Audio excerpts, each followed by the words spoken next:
Fresh face, fresh braids, edges laid. Hotel Trivago.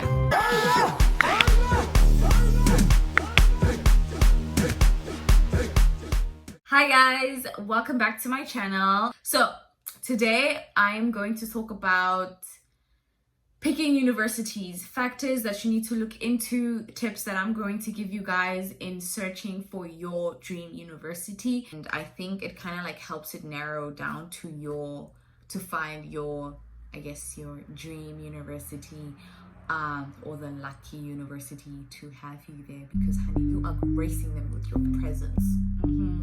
Yes. Okay, so a little bit of a background.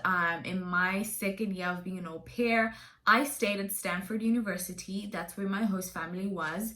And it was really, I think me being at Stanford University helped me a lot in choosing universities, because I was already living in like a university environment, and it's Stanford, you know what I mean? So, and I made friends who were students in the university, so I was able to get their kind of perspective, and they assisted me a lot. And that's why it's important as an au pair to network, meet new people. You never know who will help you. You never know, you know what I mean? I think if I did not live at Stanford, I wouldn't have been able to kind of get into the university college process, you know. So that for sure helped me, and I just want to share those tips with you guys and factors that you need to look into when you are searching for a university. Okay, so you need to figure out the school size. Do you want a small school? Do you want a big school? Do you want a medium school? Okay, if it's a small school, that means that it's most likely a private school where they focus entirely on the students. If it's a bigger school, then it's probably, you know, like a public university. And not that that matters, but school size. If you want a smaller school, you can go to a smaller school. You know what I mean? Second, location. Do you want a school or university in the city, like San Francisco University, Drexel University, New York University? Those kind of schools are in the city. Do you want a school that's in a small town or a rural area? So those are the factors you need to take into the programs, the clubs. You know, does it have the program for you, what you want to study, the major you want to study? Do they have it? Do they don't have it? Clubs, what are you interested in doing in your leisure time? You know what I mean? Finances, is it an expensive school? Can you afford it? Another thing for me as an international student, I had to figure out if I would be able to afford it without getting any financial aid. And of course not. So I found schools that provided financial aid and I could meet them halfway. That's important. You need to find out if you can pay for the school. You cannot kind of like sign up for the school. I mean, you can, you never know, they'll offer you a full scholarship or not, but you have to have at least some sort of money in case they do not give you a scholarship. Dorm situation. Some universities provide 4-bed dorm, so 4 people living in a dorm, or 6 people living in a dorm, or 2 people living in a dorm. Some universities have suite style dorms where it's like a living room and a kitchen and 4 people live in that place. So if that's something that you are interested in, find out the dorm situation. The prestige of the school.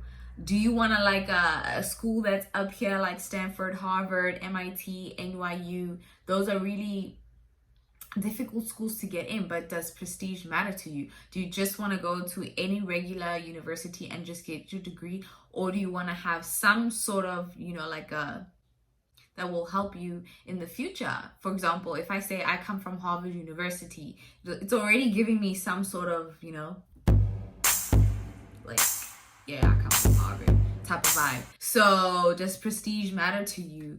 The vibe. What is the vibe of the school? When I lived at Stanford, Stanford does not have a party vibe. Like, they take academics really serious at Stanford. There's this week where it's exams and you do not see a single student because everybody is studying and they're taking it really seriously, because of course it's Stanford, it's a hard school to get into.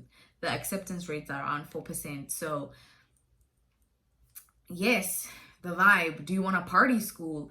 One of the schools that I wanted to apply to was in Louisiana. I forgot the name, but it was known as the party school in the USA. There's even a list where you can search party schools. What kind of vibe do you want? Remember, it's your experience in university, so you make it what you want it to be. You know what I mean? Academics, is it an academic school? Do they take academics seriously, or is it like a sporty school where they care more about sport and all of that? Some schools don't have such sporty teams, or they don't really care for sport, so it's more like an academic school where they focus mainly on academics. So that's something you want to consider if you are coming to study for the American experience. I think, depending on who you are, but for me at least, I would like to experience football games and basketball games. So that's something I would take into consideration. And after you have those factors, you need to rank them. Which one is most important to you? Or maybe have your top 5. Maybe it will be finances, location, academics, prestige, and dorm situation, whatever the case might be. But you just need to find what's most important to you and use those factors in choosing a university. My priorities was definitely the ACT GPA. What's the school's average ACT GPA? Because if it's high, then of course I cannot get into that school. Finances, if I can't afford for it, like if I cannot afford the school, then I can't go. Is it in the East Coast, West Coast, or Midwest? I think for me, because I'm a brown girl, I kind of tend to not look for schools where they are located in the Midwest due to,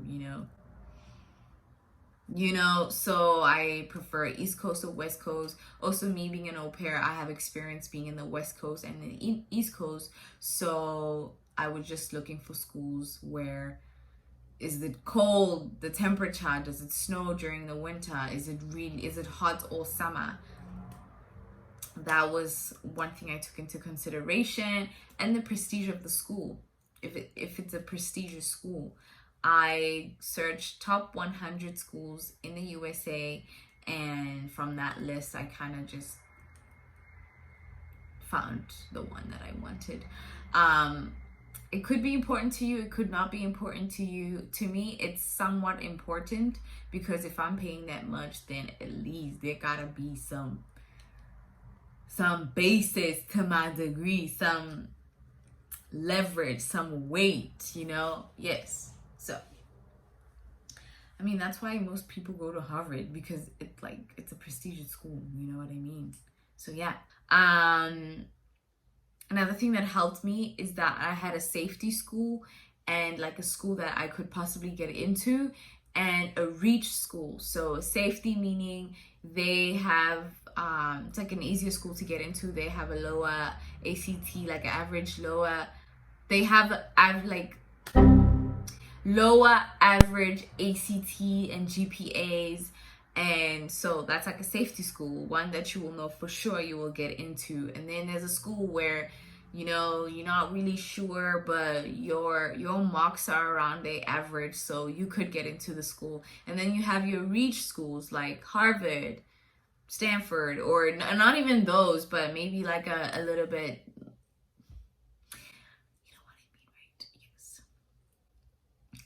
so have at least 2 safeties, maybe 1 reach school, or 3 safeties, or whatever the case might be, just like to prepare yourself to know, okay, what kind of schools am I dealing with.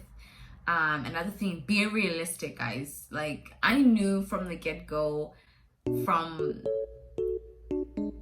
June, I don't know what's happening with my English. This happens to me when I learn a new language.